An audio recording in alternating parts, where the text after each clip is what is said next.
આનંદમાં સૌ રહીએ સમજીને સાચું જ્ઞાન, ક્ષણે ક્ષણને જીવીએ ભૂલી જઈને ભૂતકાળ પામી, સમાધાન સૌ મૂંઝવણોના, દુઃખો ભાગે જોઈ અમને હસતા, ટેન્શન નહીં કોઈ કચકચ નહીં કુમારીથી જીવીએ, હે આનંદમાં સૌ રહીએ સમજીને સાચું જ્ઞાન, ક્ષણે ક્ષણને જીવીએ ભૂલી જઈને ભૂતકાળ.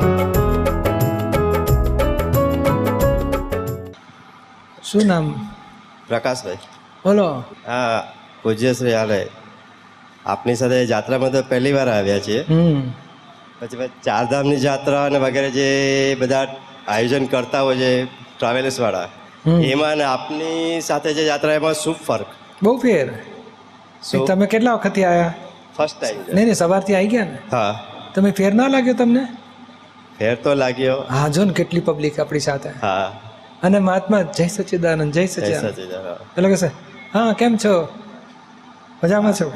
સારું કે છે. આપણે શું મજા જ ના આવે. નહીં. અને આ તો રાગ દ્વેષ વગરના બધા મહાત્માઓ નિકાલ કરવા આવ્યા, સંભાવે નિકાલ કરીને મોક્ષે જતા રહેનારા. 1-2-3 અવતારે મોક્ષે જશે એવા છે આપણા. તો ફેર ના કહેવાય. હા, ઘણો. અને એ તો જાત્રા કર્યા પછી પાછું ફરશે બધું. અને આ તો મોક્ષે જશે. આ તો નિકાલ કરીને છૂટી જવા વાળા. કચકચ કરશે ને તોય નિકાલ કરે છે, પેલો કચકચ નહીં કરે એડજસ્ટ થાય તોય નિકાલ કરે છે. એ કચકચ ભરેલો માલ ખાલી કરતો કરતો ખાલી થઈ જશે એક દાડો. અને અહીંયા આ જાત્રામાં ફેર શું તો કે જીવતા સાથે આપણે જાત્રા કરીએ, પ્રત્યક્ષ દાદાનું જ્ઞાન જાગૃતિ, એટલે આપણું ચિત્ત એમાં ને એમાં રહે કે આજે સત્સંગ કેટલા વાગે? તો કે 6 વાગે, ચાલો હું જઈશ. એટલે ચિત્ત એમાં ને એમાં રહ્યું આપણું. અને પહેલામાં તો તું ક્યાં જઈ આવ્યો? એટલે હે ત્યાં પિકનિક પોઈન્ટ હું તો રહી ગયો કે છે. કે આ લોકો કેમ દેખાડતા કે છે તમારા ખર્ચે જવાનું? આ ખોટા લૂંટે જ છે ને કે છે. કકડાટ ચાલ્યા કરતો હોય, એવો કકડાટ ચાલ્યા કરતો હોય ને.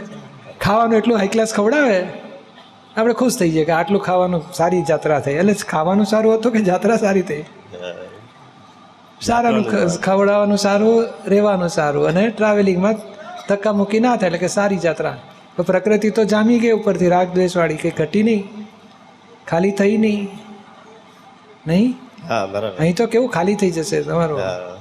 અને સવાર સાંજ પછી જ્યાં બેઠા હશો ને ત્યાં પછી કે છે તમને દાદા ક્યારે મળ્યા હતા, મેં આવી રીતે જ્ઞાન લીધું. બધા અનુભવની વાતો સાંભળો ને તો આપણું એમને એમ આખી રાત ને દાડો બધો સદુપયોગ થઈ જાય, સત્સંગમાં જાય. અને ત્યાં તો કે છે અમે 1995માં વાપીમાં ફેક્ટરી કરી હતી, પછી પબ્લિક પેલા વર્કોર આમ કર્યું, હે શું થયું? એટલે પછી એમાં ને એમાં બોલો અવતાર બગડી જાય આપણો. રાગ દ્વેષ, વર્કર પર રાગ થાય ને, ફલાણા પર મોહ થાય ને, રાગ દ્વેષની વાતો. અને પેલા પોતાની બડાશ હાંકતા કરે. અહીં તો કોઈ બડાશ મને દાદાનું જ્ઞાન કેવી રીતે મળ્યું, જ્ઞાનમાં કેવી રીતે રહું છું, બધા એડજસ્ટમેન્ટ કેવી રીતે કરું છું, મને કેટલો આનંદ રહે છે, એ બધી વાતો સાંભળવા મળે ને અહીંયા. હા, એ તો મુંબઈથી ટ્રેનમાં બેઠા ત્યારથી જ સત્સંગ ચાલુ થઈ ગયો.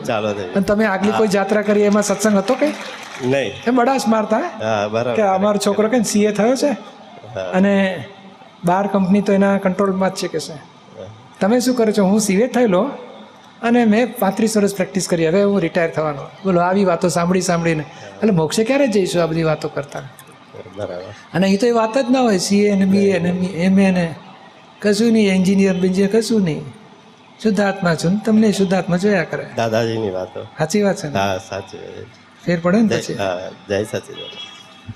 હિતેશ સાવલા, મહેશભાઈ બોલો. શું કહો છો? વૃત્તિ અને ચિત્ત વચ્ચે સંબંધ શું છે? એ બહાર ફરવા નીકળે ને વૃત્તિ કહેવાય.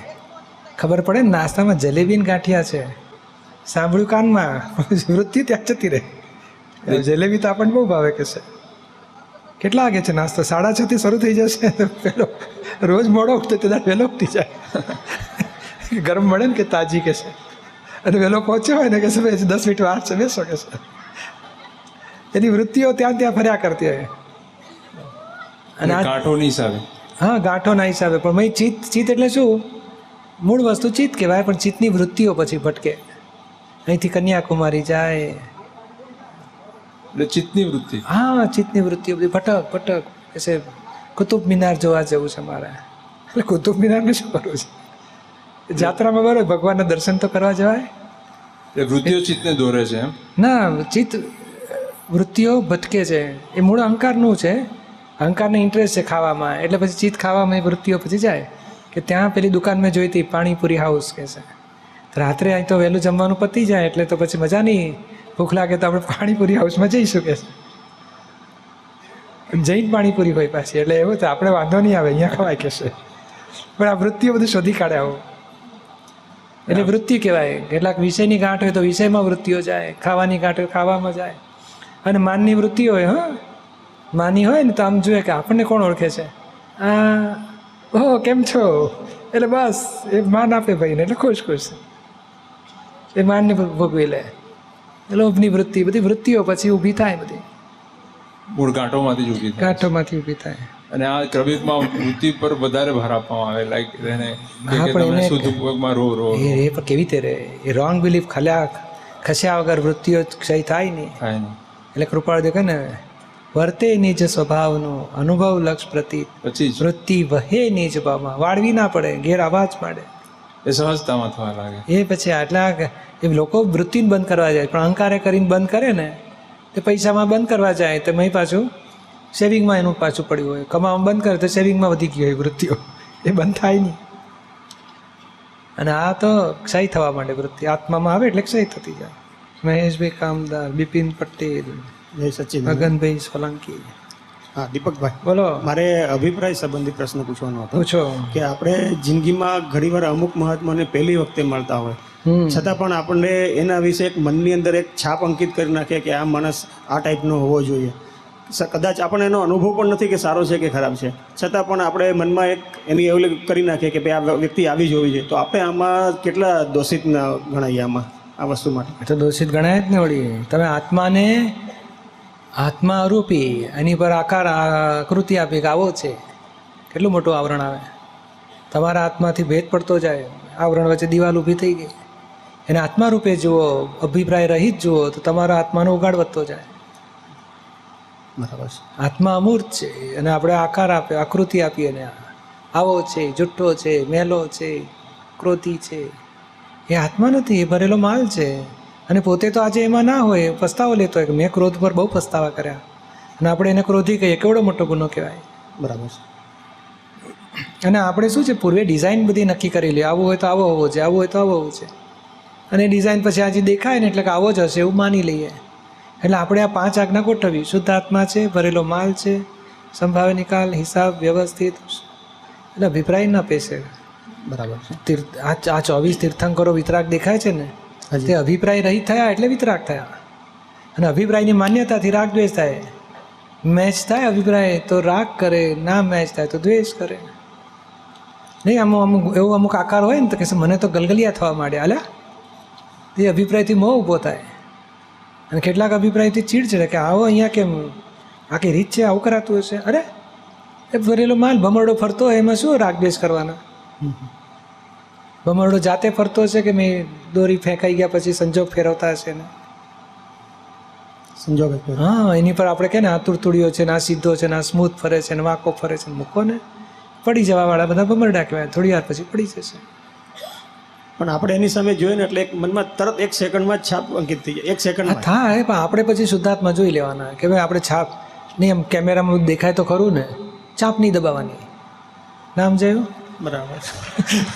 આ તો આમ ઝૂમ કરે પાછું, પછી ચાપ દબાવે, પછી મારા કેમેરામાં દાદા ભગવાનનું નિધિ ધ્યાસન કેમ નથી થતું, એટલે બીજું બધું ભર્યું હશે. જય સચિન. મગનભાઈ અને બિપિનભાઈ પટેલ, સંગીતા પટેલ. હલો, બોલો. જ્ઞાની પુરુષ દુઃખનો અનુભવ ક્યાં છે? ઊભા થાવ ને, વાંધો નહીં. હા, તકલીફ નથી ને, ઊભા થાવ. વાંધો નહીં, ઊભા થાવ. સ્કૂલમાં કે ને ઊભો થાય એટલે આપણને દુઃખ થાય કે આજે પકડાયા કે છે. બોલો. જ્ઞાની પુરુષને દુઃખનો અનુભવ થાય. એ દુઃખને અનુભવ એટલે શું? જાણે. હા, પોતે અનુભવે નહીં, વેદે નહીં, જાણે. પણ જ્ઞાની એ જ્ઞાની પુરુષ એનું જ નામ કહેવાય. દુઃખને જાણે હા, એને જ્ઞાની કહેવાય. દુઃખને ભોગવે એ અજ્ઞાની કહેવાય. પણ જ્ઞાની પુરુષના શરીરના વેદના થઈ હોય તો બૂમો પાડે. હા એ દેહ બૂમ પાડે, પોતે ના બૂમ પાડે, હા પોતે છેટા જ હોય. દેહ તો આમ તો ઇન્જેક્શન મારવાનું ને તો મળી જાય સહજ, અસરવાળો દેહ, અસરવાળો, માલિક કોઈ નહીં. અને પેલા અજ્ઞાની તો કે છે દીવાસળી સળગાય, આંગળી નહીં હલવા દો કે છે. આટલું બધું સ્ટ્રોંગ તો કે આપણે પહેલેથી ગભરાતા નથી કે છે. એ અહંકાર જ કરતો હોય. એટલે અહંકારથી દબાવે. હા, અહંકારથી સ્થિર રાખે. આ દેહ ઉપર અહંકારનો જ કાબુ. હા આમ તો કાબુ નથી, ઝાડા થાય તો ભાગદોડ કરતો બિચારો. અહંકાર કરે કે જો આંગળી નથી હલવા દેતો. હા અને પછી પેલો કહેશે શું થયું તમને, તો કે શોક લાગી ગયો ને તો હાથ ધ્રુજ્યા કરે છે. બંધ સ્થિર કરો ને, નહીં કંટ્રોલ નથી રહેતો કે છે. તન્માકાર કોણ થાય છે? એ જેને મેં શોખીન છે એ તન્મયાકાર થાય. અને જાણે કોણ? એ તો છેટો હોય જ જાણે ને પોતે. શુદ્ધાત્મા જાણે, અહંકાર તન્મયાકાર થાય. તો જાણકાર થાય તો તેની ખબર સી રીતે પડે? ખબર પડે ને, બધી ખબર પડે. કેવી રીતે?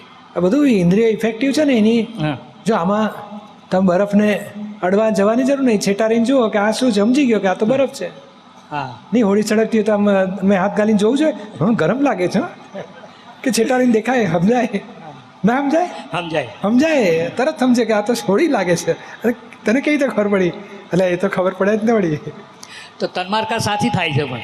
એ ભાઈ મીઠું લાગે છે ને, હા કૂદી પડે છે. કે છે એના લક્ષણો કયા કયા? આવો બિપિનભાઈ, આવો આવો આવો, તો એવો મલક મલક થાય. આપણે બિપિનભાઈ તમને નથી બોલાવતો, હું તો બિપિનભાઈ શાહને બોલાવું છું. કે છે આપણો ગ્લાસ ગયો કે છે. તે બોલો જરા બિપિનભાઈ નામ આવે ને તો અહંકાર ઊંચો થઈ જાય. એટલે એને મીઠું લાગે છે એટલે તન્મયાકાર થાય છે.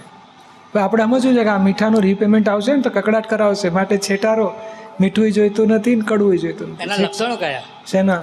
તન્માકારના? તન્મયાકારના લક્ષણ એટલે થઈ ગયા, પછી અસરો થાય એનામાં અસર. હા. કંઈ પણ વસ્તુની અસર થઈ ને એટલે સમજી ને તન્મયાકાર થઈ ગયા છે. બરાબર. અસરને જાણતો હોય તો તન્મયાકાર થનારથી છૂટો રહ્યો છે. અસરોને જાણે એટલે કે તન્માકાર થાય છે. ના, તો અસરોને જાણે ને તો છેટો છેટો. છૂટો રહ્યો કહેવાય. હા જેમ કે ને બિપિનભાઈ તમારામાં અક્કલ નથી હા એટલે આમ મોઢું પડી જાય બરાબર. અને પેલા ઉપર અકળામણ થાય કે ભાઈ તમે કોને ઓળખો છો? હું વલસાડનો મહાત્મા છું ભાઈ, તમે શું બોલબોલ કરો છો? It's Dada Bhagwan Foundation presentation. Trimandir Sankul, Adalaj, District Gandhinagar, Gujarat. Phone 9327 010101.